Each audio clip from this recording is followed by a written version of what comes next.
Recording, here we go. Hello, everyone. Thank you for coming and welcome to the AMA New York's latest webinar in our Future of Marketing series. The topic today, Successful Global Marketing in an Anti-American Age. I'm Dorothy Crenshaw, AMA New York board member, and I'll be moderating our discussion with the AMA's very own Craig Charney of Charney Research and Toluna's Jessie Higgins, and we're thrilled to have both of them here. We're also very superbly supported by Ruth Bardos, our technology wizard and digital coordinator for AMA New York, without whom none of this could happen. So thank you, Ruth.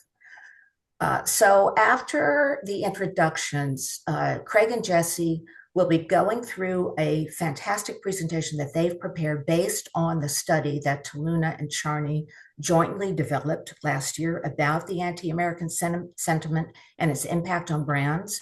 And we will have about 25, 30 minutes or so for questions. So don't be shy with your questions after. So therefore, just to set the table, I think we can all agree that today's discussion is particularly timely. It seems that this geopolitical tension that we read about almost on a daily basis in the headlines has spilled over into the corporate world, and it's hurting the global bottom line at many companies, US companies that do business outside of America. So Craig and Jessie are here to explain it all, to do a deep dive, and maybe most importantly, to tell us what we can do about it. So first up, I'd like to introduce Craig. Craig Charney is a proven expert in global market and social research. He's worked in projects in more than 50 countries, as well as the United States, and he's worked on behalf of Fortune 500 firms, government and international organizations, and major NGOs.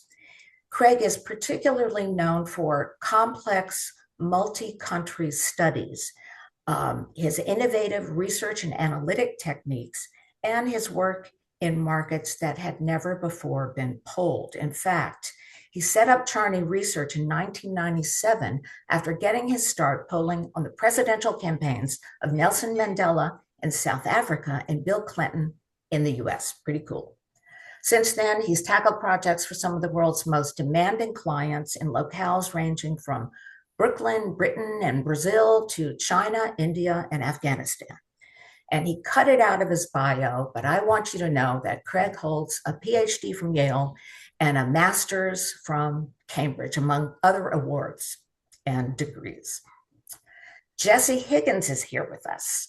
She's the SVP and commercial team lead at Toluna. Toluna is a name that's near and dear to the hearts of many people with a PR background like myself. It's been a great partner. For more than 18 years, Jessie has helped shape insights for some of the world's leading consumer brands. She brings a deep understanding of how research can drive smarter marketing decisions and future-ready innovation. At Toluna, Jessie leads initiatives that bridge data-driven insights with creative commercial application, helping brands translate consumer understanding into actionable strategies that fuel growth. Her expertise spans qualitative, quantitative, and hybrid methodologies with a particular focus on product innovation and how evolving consumer expectations are redefining the marketing landscape. So I will now turn it over to Craig first and then Jessie to share some concrete research-tested steps on how marketers can not just survive, but really thrive in this pretty challenging environment we find ourselves in. Take it away, Craig. Thank you, Dorothy. I'll begin with a few words, as few as possible, on our methodology.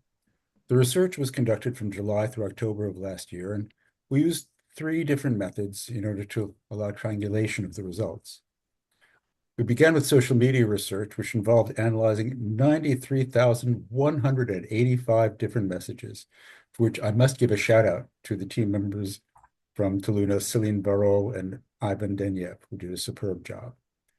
We also did a survey of 125 American global marketers, and for that I want to thank Ashish Bajaj and his team. And finally, we did 4 focus groups abroad, all online, And with that, I must thank my co-presenter, Jessie, as well as Tammy Stanek, who actually made all those groups happen. And it would not be complete if I did not also give a shout out to my indefatigable research assistant, Yazan Abu Shamle, who did a tremendous amount to make this project possible. So that's what we did. Now let's get to the good stuff. What did we find out?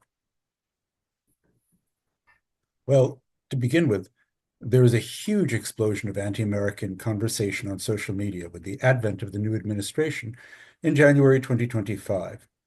Now, we look in particular at America's four largest export markets in this study: Mexico, Canada, China, and the EU, represented by France. Take a look at the green line on this chart.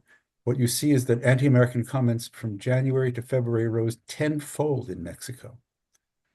In Canada, the orange line, they rose almost as much. In France, the blue line, they went up 5 times. In China, the increase was small, but that's because the attitudes there were already pretty unfavorable. In sum, last year there was an enormous increase in anti-American conversation online. Let's see how it affected attitudes on the next slide. What we see here, quite simply, is that Uncle Sam lost a lot of friends in 2025. The blue bars represent the drops in favorability towards the US in 21 countries, as recorded by the Pew Global Center. What you can see here is that in Mexico, favorability dropped by 32 points, which is amazing, from 61% to 29%. In Canada, they dropped 20 points from 54% to 34%.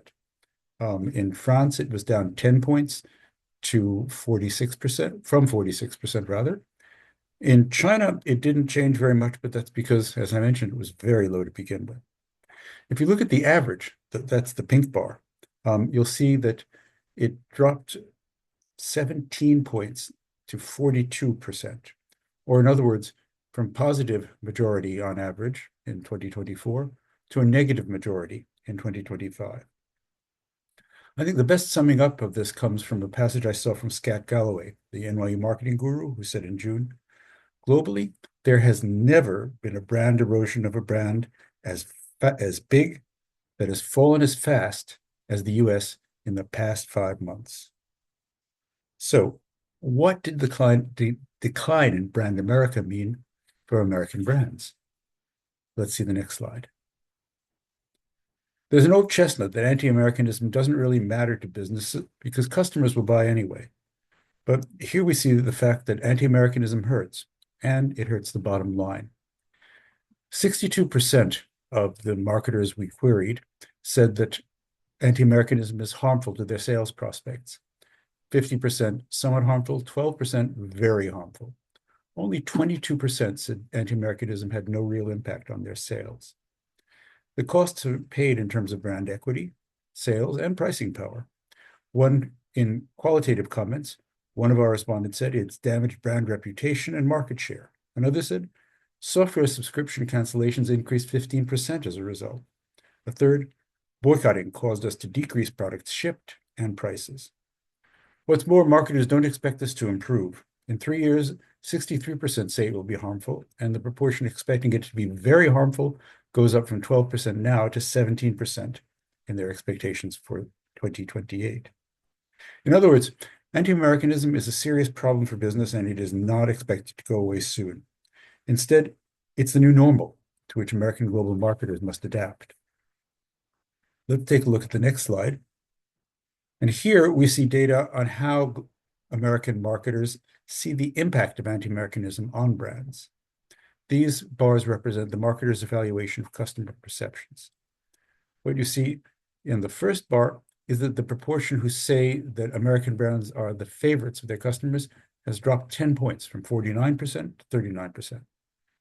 The proportion who say a US brand image is favorable in their customers' perception went down from 53% to 45%. And finally, the proportion who are generally positive to US, who say their customers are generally positive to US brands, dropped from 48% to 43%. As one of the marketers we queried put it, audiences are immediately skeptical of anything perceived as American now. Or, in other words, identification with America, traditionally a plus, has become a devalued brand asset, and in the worst cases, has become a boomerang. What is it that hurts the most? Let's look at the next slide. One of the surprises we got is that anti-Americanism doesn't affect all US brands equally. The first ring on the left shows the results we found when we looked at the 20 top exporters in the Fortune 100 by percentage of revenue earned abroad. Much to our surprise, only 12% of anti-American comments was directed towards these firms, 88% towards others. Now, most of the brands in this top 20 turned out to be functional brands like General Electric, who are not seen as tokens of US national identity. On the right, you see what happened when we reanalyzed the social media comments and looked at the 20 brands that were most commented upon. It turned out that they absorbed 84% of all the anti-American comments. All other brands together only represented 16%. In other words, anti-American sentiment doesn't focus on the biggest exporters. It focuses on specific firms and verticals. Who are they? On the next slide, we reveal. 6 verticals bear the brunt of anti-American commentary when we look at the 20 firms most affected by them. The top group is US retail. That's the big bar, representing Walmart and especially Amazon. Amazon is the firm that got most negative commentary, in fact, so we indexed it as 100 and expressed all the other firms as percentages or proportions of that. Now, after American retail, the number 2 attraction of anti-American commentary belonged to US automakers, in particular Ford, Tesla, and Chevrolet. And the third group to get the most commentary was American media, Netflix, the Disney Channel, CNN, and Fox News. There are also 3 other verticals which received smaller but still notable shares of anti-American comment, in particular quick service restaurants, McDonald's and Starbucks, drinks, Coke, and to a lesser extent Pepsi, and tech companies, Apple, NVIDIA, which has been in the news quite a lot lately, and Intel. Marketing professor Alan Bradshaw described the situation very neatly. He said, those brands who have heavily leveraged their American identity are particularly exposed now. And to explain to us more about how that happens, Jessie is going to present some of our qualitative data. Great, thanks, Craig. So I'm going to walk you through a little bit of what we heard of the why behind some of the numbers that Craig just shared. This is comprised from our focus groups in each of the 4 countries that we focused on, as well as our social listening, which, as Craig mentioned, had over 90,000 components to it. So to give us a little bit of background on these brands, as Craig mentioned, unfortunately, the brands that are shouldering the backlash towards US are mostly those that are easily recognized across the globe. They're the brands that are in consumers' homes, they interact with daily, they see everywhere, and they know automatically are American.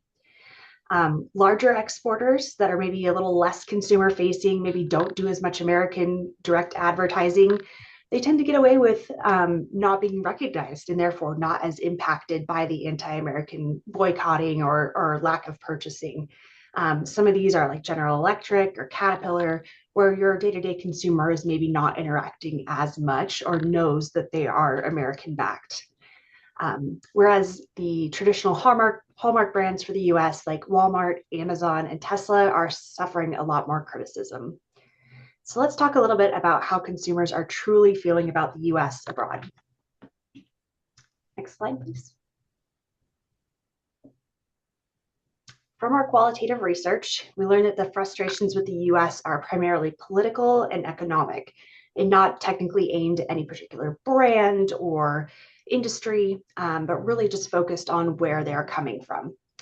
These frustrations were heard the loudest in France and Canada, where they tended to talk a lot more about how they felt about America and the need to boycott some of these products. China and Mexico mentioned it as well, but they were a little bit more softened in their tones, particularly when it came to technology. As we saw from Craig's industry chart, tech is one of the more insulated industries from boycotting and backlash. This could be driven by a couple different things. Either, the US is leading innovation in the tech space. It's hard to find other countries that are producing products at the same level as the US, and traditional human wants the most cutting edge technology possible. or it's harder for consumers to identify where their tech is actually coming from. In the example of like NVIDIA, one of the biggest countries, if not companies, if not the biggest in the world, not a lot of consumers know what products of theirs are actually coming from there because they're not doing that direct to consumer advertising, and consumers have less interaction with the brand directly. So they might have a little bit harder time understanding exactly what components of their tech are coming from the US. With our iconic brands, can decades of developed brand love and loyalty really outweigh the current perceptions of the US? Next slide. And this is what we're calling the brand love paradox. Like we talked about, the more popular you are, the more it's going to hurt in the short term. As in the NVIDIA case, if a brand is American but not commonly known as American, some consumers are not really going out of their way to Google or do their homework, grab a package off the shelf and flip it over and read the labels to find the country of origin. However, on the other hand, some consumers are doubling down on their education. Particularly in Canada, there are several apps that are being developed or have been developed that are used to identify American products through scanning or through banking information. And these are being continually developed and continually used, indicating that this could be a long-term problem and a growing awareness, a growing education for those consumers. There are also new developments in what has to be put on labels in Canada as far as country of origin. So this is not a short-term problem. This is something that we're going to be facing for a while as this education continues to grow. With the marketers that we talked to about boycott impact, they have the same level of concern 3 years out as they did today, showing that not only are they aware that this is a long-term problem, but it's not something to be taken lightly. We know that Amazon has been particularly hard hit for a couple reasons. Not only are they a complete household name, but they have revolutionized the way that the world shops. Personally, I think it'll be really interesting to see in the coming months and years if the reliance and convenience of the Amazon brand is going to actually swing the pendulum the other way, and people are going to realize, global consumers are going to realize the convenience factor just so outweighs the willingness to boycott, and that this could potentially be something that offsets and is an upside to returning some of those losses in the market. And this could be the case for many other brands that are also considered a necessity. Time will tell. While there's still a lot of brand love underpinning these different frustrations, not all frustrations are directed at the US economy. We uncovered several that were more focused on the products in production themselves. Next slide.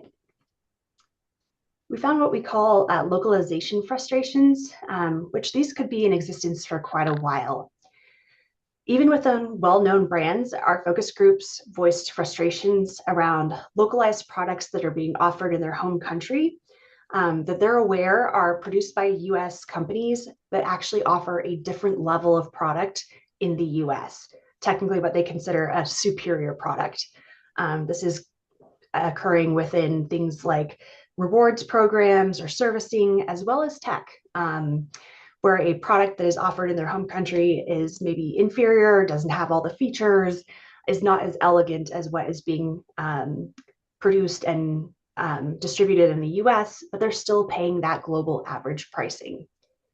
We found this to be particularly frustrating in the countries where they're actually doing the manufacturing of the product for the US company in their home company or home country, providing the labor, but then having to turn around and pay that global price. So there's some things here that were maybe simmering below the surface a little bit prior to some of these global economic changes. So what are customers and consumers doing when confronted by this situation? Next slide. We're leaning into strengths and innovation as a US country, and this often results in those global consumers having to pay that global pricing. Particularly for technology, the US is still seen as a global leader. For brands where quality is a driving factor, consumers are still willing to pay for that US pricing if they cannot find something equal abroad. Our marketing folks that we interviewed indicated that perception of quality in the US products is actually at an all-time high, which was interesting. So as long as the US can maintain that quality perception and continue with innovation in the tech space, it's very possible that they can continue to command space in the global market and potentially offset some of these anti-Americanism losses. We can see that through like this quote here for an individual that really was a fan of Nike. When that quality is unparalleled, the country of origin does not matter, but that has to be maintained and kept for that individual.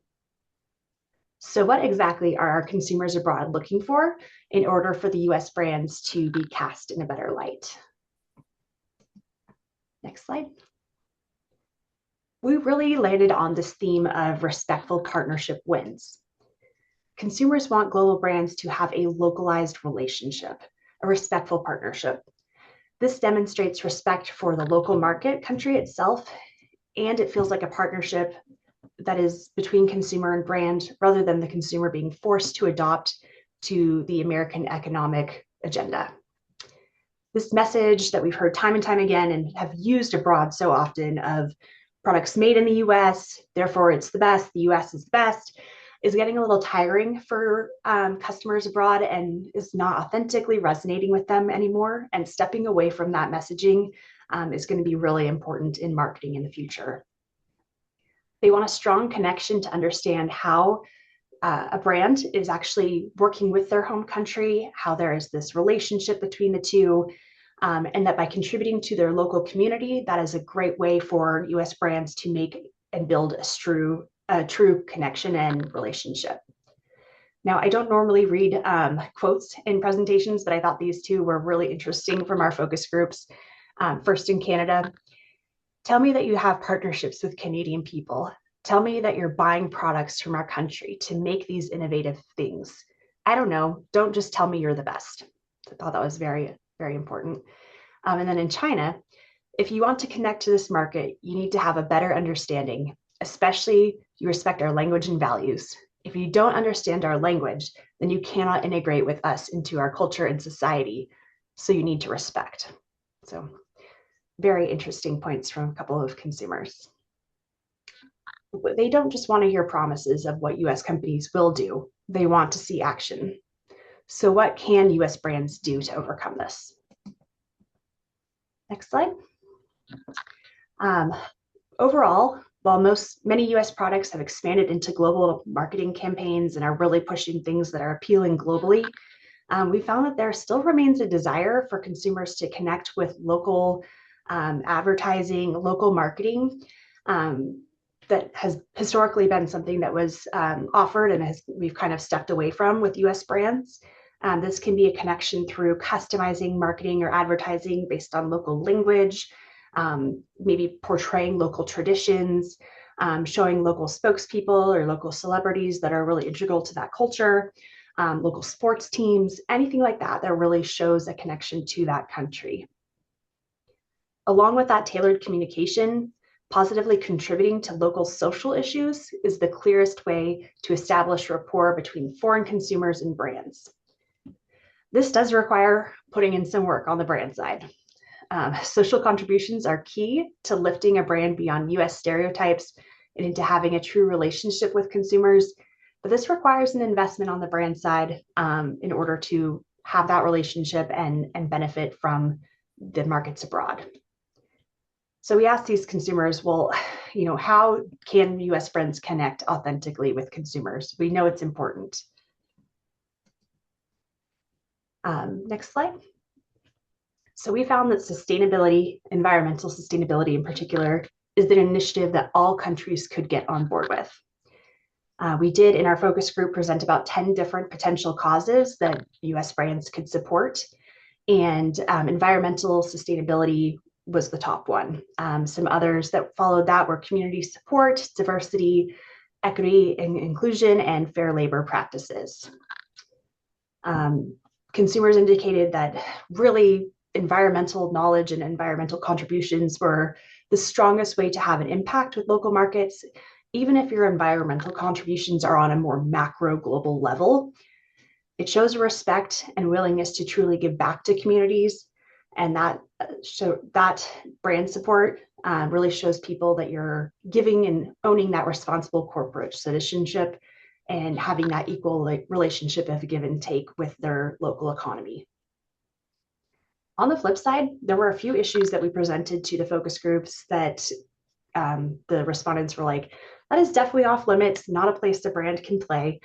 These were the more kind of governmental issues, things like voting rights or criminal justice reform. That felt like overstepping and not where brands should be playing, a little too political, a little too governmental. So really leaning into more social issues, particularly around the environment, was universally the way to go. So we know a lot of companies actually are already involved in local communities abroad. How do consumers know about it? What if your brand is already really active in this space? You're already doing all these great environmental things. Is it being heard? Do global consumers know about it? Next slide. The answer is maybe not. It is possible that your efforts for your brand could be falling on deaf ears. In our qualitative research, we found that there's not a lot of knowledge of particular US brands supporting locally or having environmental sustainability as a forefront and focus. This could be a total opportunity to really lean in your marketing, especially if you're already having these programs in place or potentially have it on your horizon. Educating consumers about the work you're already doing or starting to do in their country is really paramount to establishing that true relationship outside of politics and economics, and finding that way to connect. When consumers are aware of the work you're doing, like we see here with this quote from one of the respondents in China, it's really appreciated. This particular individual was fairly educated on the work that McDonald's and KFC is doing in their community, and obviously that resonated with them. In doing this work, though, it is incredibly important that it is conveyed carefully and authentically. By demonstrating humanity and ensuring that your consumers see it, that's time well spent for your brand. That is creating that authentic connection, leading with something beyond politics, beyond economics, stepping outside of that zone and representing the US and into really connecting on an authentic human level. That is time that you want to double down on and lean into for your marketing. I'm now going to turn it back over to Craig to guide us through some of the other ways that US companies can think about their positioning going forward in this world. Yes, now we're going to look at what US firms think they ought to be doing and what they actually are doing. Begin with this, we take a look at what US global marketers think is actually needed to respond to anti-Americanism. These are the proportions who say that each answer is very effective. As you can see, the top one is community contributions, aiding non-government organizations, local community groups, local events, and the like. And that's mentioned by 50%. 42% each mention localization, focusing on marketing and materials, and on the unique qualities of American products.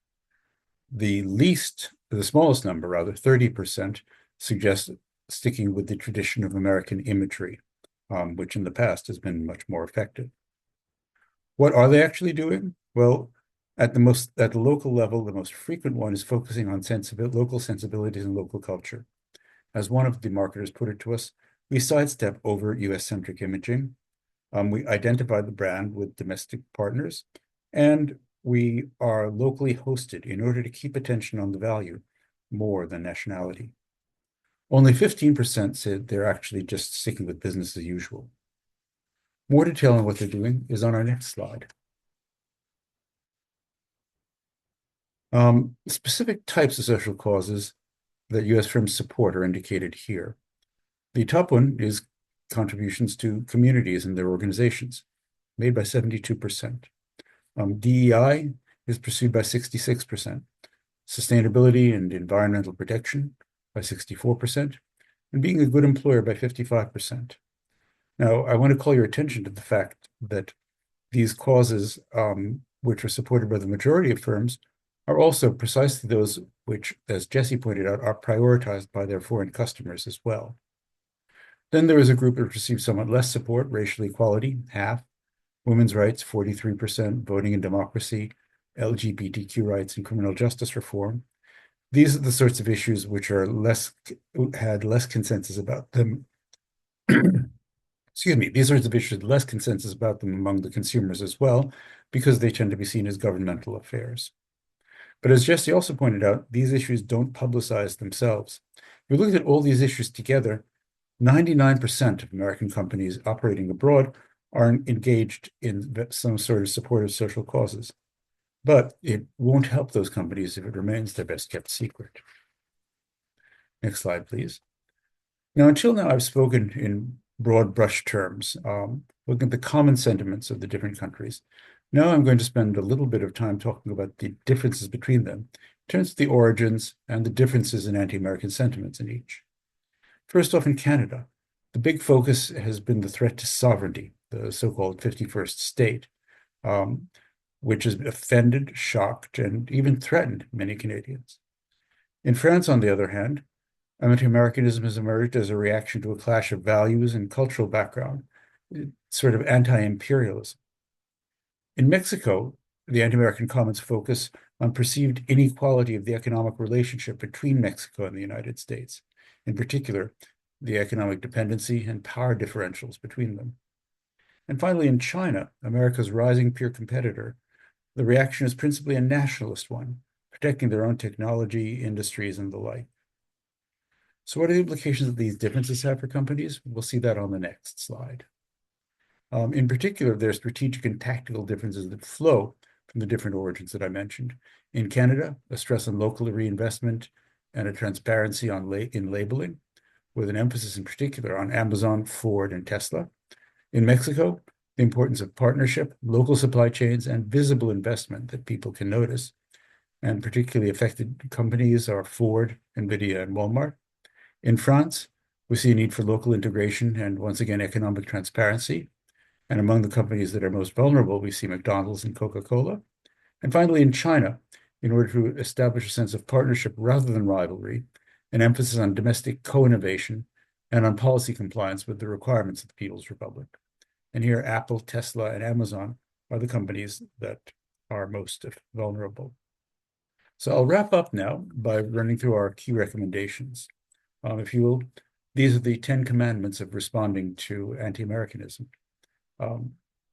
5 focus on marketing tactics, in particular, ones that emphasize merging local culture with global values. Now, the first step in this process is putting away the flag. The traditional American iconography and symbolism are less relevant now. The second is emphasizing universal values. Instead of rugged individualism or the Marlboro Man, focus on things like community and family that everyone can identify with. Localizing marketing and product is important too, not just translating to languages, but settings and cultural themes that make sense, even adapting products to local tastes. Social investment is very important, as we saw. It's something that communities emphasize and that people think is a necessity. And finally, positive publicity. Those social investments and the localization efforts are important, but they don't publicize themselves. You have to do it. Then the second bucket of ideas relate to organizational strategy. In particular, the idea that we are evolving from global markets to multiple local markets. One step in this process is localizing the supply chains, not just the advertising, but actually integrating the local partners into your production of goods and services. A second is pricing, affordability, and availability. Nowadays, people are aware of what's going on out of the markets in terms of pricing, in terms of product offers, and the like. So you have to pay attention both to what's happening in your own market, but also how that compares to other markets and other brands. Listening is particularly important. Now, part of that, it means focused research and on a continuing basis to understand how the dynamics of anti-Americanism and your response are working. Another is simply for company executives to keep their eyes and ears open and to understand what's going on around them. Another important factor is decentralizing decisions. In the permanent debate between centralization and decentralization of marketing processes, anti-Americanism militates strongly in favor of giving more authority to local CEOs and CMOs to make decisions. Last but not least, codes of conduct can offer credibility if there is difficulty winning trust on important issues or policies.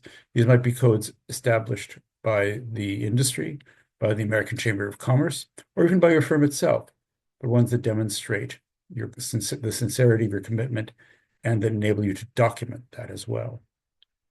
So those are our key recommendations. Now let's swing back to Dorothy and start our question period. And there you see our contacts if after this event you want to contact either of us. I'm just reading a comment in the chat that what I will say is if you have a question, just raise your hand and we will ask you to unmute yourself because we don't have the ability to unmute you. But you'll call on them, won't you? Yes, we will. Or you can put your question in the chat and Dorothy will read that to the panel. Shall I read? Eve Sandberg has a comment in the chat that looks very interesting. I will read it. In the early 2000s, when anti-Americanism also surged, my students did a content analysis of newspapers across Africa. News stories, op-eds, editorials, and letters to the editor that included anti-American calls. The two areas that were acknowledged that people would still want to engage with were companies promoting U.S. sports and U.S. cultural exports through movies, TV, music, and other media content. Culture always wins. Does that still track with your findings today? Instead, it seems your data demonstrates that how visible a brand is as recognizable as U.S. impacts the response to it rather than the sector, except for tech. And whether the company contributes to the community, are the two sectors above still valued? Though you were noting the locations count too, and you've not got Africa as a focus, but I think, Craig, you're quite knowledgeable about Africa. So you want to take a crack at that? Sure, and thank you very much for joining us, Eve. Culture was traditionally an American response to hostility. Back in the 1950s, when U.S. cultural diplomacy involved jazz, the saying used to be, "When the natives call us vermin, then we send them Woody Herman." But in fact, I did a good deal of work, much more focused on the Middle East, on anti-Americanism early in this century. And those were the days when it was very much focused on the global war on terror, the war in Iraq, and so forth. At the time, we found that there was particular interest, at least in those regions, in American technology and a recognition of the quality of American goods. And the anti-Americanism that we saw was much more political. At the same time, there were mixed feelings about culture. On the one hand, there was a desire to promote local culture in the Islamic world. On the other hand, as a member of one of the focus groups in Morocco put it, who would want to pass up an American movie if they could have the chance to see it? So culture was still powerful then. I think now culture is more a factor of ambivalence. As we saw, there's pushback against American media. I think part of that relates to the specific, level of conflict and geopolitical tension that has worsened since January 2025. At the same time, I think that there is some question now about, the relative power of media, particularly globalized media like Netflix, versus media in the countries that are the recipients rather than the generators of that. On the other hand, one of the things that's been curious has been how organizations like Netflix and Amazon have also promoted local production abroad, which has been a very wise move. It's often not visible to Americans, but Netflix offers a tremendous amount of material that's been produced in Nigeria, South Africa, and other parts of Africa as well. But as you said, we did not look at Africa in this study. For much of the past 25 years, in much of the attitudes of Africans toward the U.S. has been shaped by PEPFAR, the President's Emergency Program for AIDS Relief. And that's one of the things that has actually helped give the American brand a real boost in much of Africa. How that's going to change with the cutbacks is anyone's guess. I can just add to that on the sports aspect too.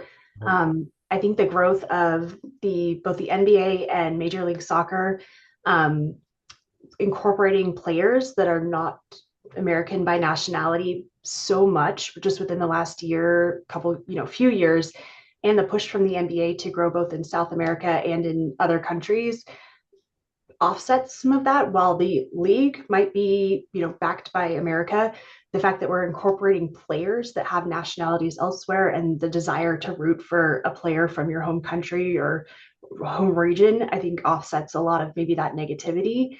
It might not be the same case in like the NFL, but I think in a lot of other sports, that is something that we're seeing more and more of as these leagues get more global. Jesse's absolutely right. One of the surprises for me was that the NBA is golden in all four of the countries where we did the research. And in the focus groups, names like Michael Jordan were coming up spontaneously as Americans they admired. Interesting. I want to get to something else, but before I do, any other questions from the gallery? One thing I wondered if y'all had taken into account was the potential impact of the USAID cuts.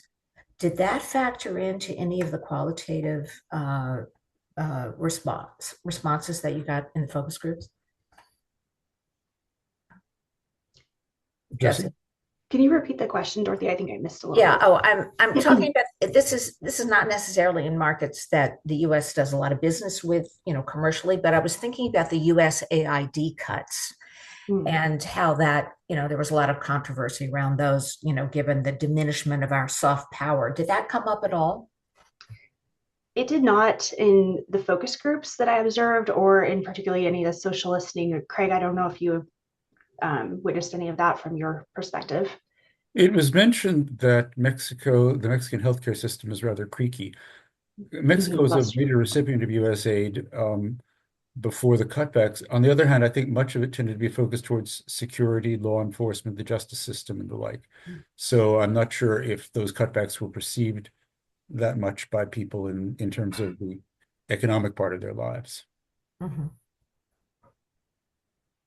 I also had wanted to bring this up, and she sent a note already, but Joanna Seddon is with us, and Joanna is really a pioneer of calculating the valuations of brands and also the impact on brands when something happens. And Joanna, I don't want to steal our thunder because we're going to be doing more about this, but if you want to just tease our attendees on what you've been doing and what they can expect to learn more about, that would be great.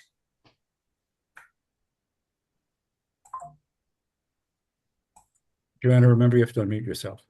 I don't see her. I just see she might be a be right back person. Oh, okay. But I will say that Joanna took the data that Craig and Toluna and everybody had produced through this study and has calculated what the financial impact could be on the U.S. economy, and it's a pretty impressive and depressing number. Yeah, I can talk to that briefly. Okay, great. Oh, there, I see you, Nicole. Great. Okay, So go yes, ahead. so that's exactly what we did. We took a look at the data that we had and did an analysis from a financial perspective, what is the actual value that is potentially at risk and that's being lost from a brand value perspective. So if we were to value it in financial and dollar terms, what's the impact actually been?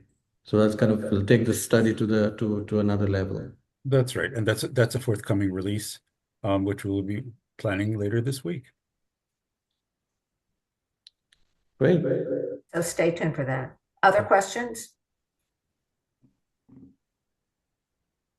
I'm very curious about something, which is the degree to which people relied on their own familiarity with US brands and their own knowledge of what is American versus actually actively researching. And when you talk about the apps, Jessie, my ears really perked up, and this is a sample of one, but I remember a discussion I'd had with a close friend who's Canadian, and it was right after some of the 51st state stuff was happening, and he was just infuriated. But then we segued into talking about normal stuff, and we were talking about shows we were watching, and I mentioned, I think it was The Day of the Jackal or something, and he said, where can I watch that? I said, I think it's Paramount Plus, but I don't know. And he's like, oh, well, that's an American brand, right? Paramount. And I said, well, yeah, I think so. And so is Netflix. And so, and he's, well, I'm not watching any of those shows. So I thought, I wonder how many people are, being that proactive about it. Jessie, do you have a clue? Um, I think it really depends on the individual. Like we were talking about, some are just like, I know McDonald's, Amazon, Ford, I'm avoiding those. Some are, especially in Canada, taking the time to do that research, particularly with those apps that are coming out that are allowing you to easily search what is American um, built or American made. I think entertainment's really tough because there are other things that factor in. Like, yes, maybe it's created by an American company, but you could have Canadian actors in there. It could be filmed in Canada. Like, there's so much nuance in that space that you could take into accord. But um, I think it really depends on the individual. And entertainment's a hard one because people get pretty attached to their shows, and there's so much buzz around topics and shows that people want to watch, and so it's a very individualistic decision. That in particular did not come up for us in our research, but I think that's a unique topic for sure. Mhm. Yeah. And the thing is that, people also consume a lot. So you Mhm. might boycott one American product and still buy 10 others. Yep. As opposed to someone who's trying to absolutely avoid all American goods as unkosher. So, we have seen polling from places like Morning Consult that suggest that in different countries, 30 to 60% of people are boycotting at least one American brand. But they still may be buying others. However, it is worth noting that there have been quite vocal demands in Canada, and somewhat less so, for labeling requirements for national origin things, particularly relating to foodstuffs and the like. And, this is one of the signs that suggest this may not go away quickly. Was there anything that surprised either of y'all, Jessie or Craig, about the study? I mean, that really popped out at you. I think for me, it was some of the differences within the countries, um, particularly like the calling from China and Mexico that U.S. technology is so deeply intertwined in our culture, we can never step away from it. Um, and also a little bit more open-mindedness from those two countries too, of like, please embrace our culture, please understand us, a little less drastic of an anti-American perspective, where, to Craig's point, Canada was probably one of the more emotional responses, but to his point, also they were facing the 51st state situation. So I think sharing borders probably makes this a little bit more personal, a little more emotional. So to me, I thought the positivity maybe was a little higher coming out of China and Mexico, which I was surprised by. For me, the big surprise, I think, as I mentioned, was understanding which firms were most vulnerable to anti-American sentiment. I had assumed, and that which is why I pushed it, that it would be the biggest exporters, and discovering that no, in fact, it was the iconic American brands, was very interesting. And I suppose that perhaps should not have been so surprising, but No. it was. Essentially what we learned is that the brands that people hate the most are the ones they know the best, which are the ones they love the most. Or to Craig, put you it always hurt differently, the ones you love. exactly, Yeah. exactly. You took the words right out of my mouth. I had one more tiny question, which was I was just wondering when you showed the chart about the best things for marketers to do, for companies to do when it comes to investing in the community, sustainability, et cetera, et cetera. Did you feel like I don't know if you get this from the CMO responses, but did you feel like they were stepping up efforts in these categories, or that they were more promoting what they had already been doing all along, but that wasn't well known, or maybe both? It's interesting, actually. I mean, the two things we were curious about was, are they stepping up, and also are they stepping back in more sensitive areas? And the short answer for that is that they were stepping up in a significant number of areas, particularly sustainability. They weren't stepping back that much. I had thought we'd see much more of that, in fact, than we did. You think people are still cautious about, DEI and wokeness, and even ex-US? I think so. I mean, what I found interesting is that that seems to be a demand, um, and a demand that people are satisfying. But this is why we emphasize local publicity. Okay. Any other questions from the gallery? I see we just got some Yep. note from Donnie Harris. Oh, yes. Donnie says, did you happen to find any generational differences when it came to increased anti-American sentiment among global consumers? Our ends were too small in the focus groups to really have a clear sense of that. When we had 6 people representing 1.4 billion in China, for example, you have to be a bit cautious. So I'd say no, but I wouldn't be surprised if there are. I remember watching the Mexico focus groups, and I had the sense that the younger participants were more aggressive in their anti-American sentiment. Yeah. But that was a focus group. Yeah. But, there is that sense of shock and betrayal in so many of the groups. The Canadian group, as Jessie mentioned, was particularly forceful on that. If anything, one of the things that really struck me about the China group was that it was the one that was more open to America. There was resentment, there was anger, there was a nationalist reaction. At the same time, there were people who were curious about America, positive towards American products, liked the way Americans do business. And on the whole, there was much more of an emphasis on trying to find a way to cooperate rather than to be competitors or rivals. Great. Craig, I do want to make sure everybody knows about the next 2 tranches of this research that they can expect to be hearing about it from us. So do you want to just quickly describe those?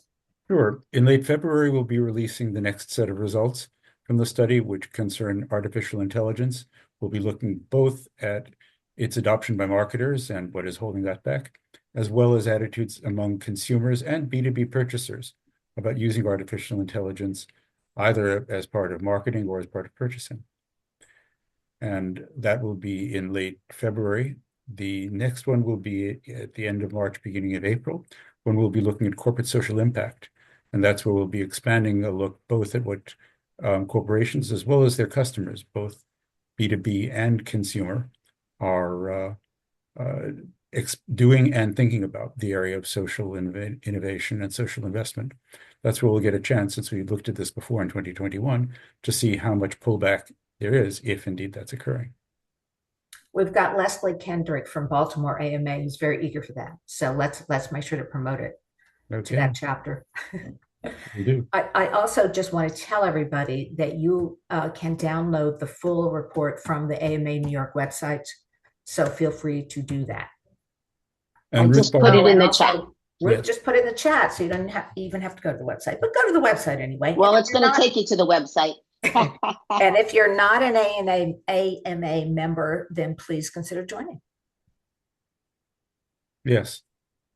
Here's another question.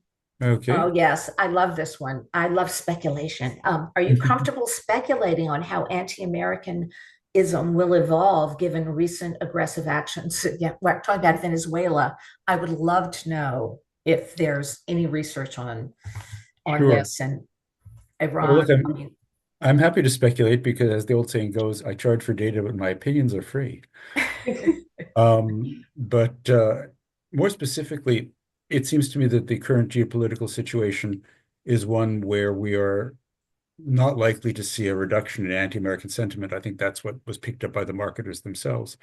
And, a little bit of data since the Venezuela extraction of President Maduro has come from Morning Consult, who found that in the 5 days afterwards, we saw something like a 5-point drop in American favorability in the 3 largest Latin American markets, in Brazil, Argentina, and Mexico.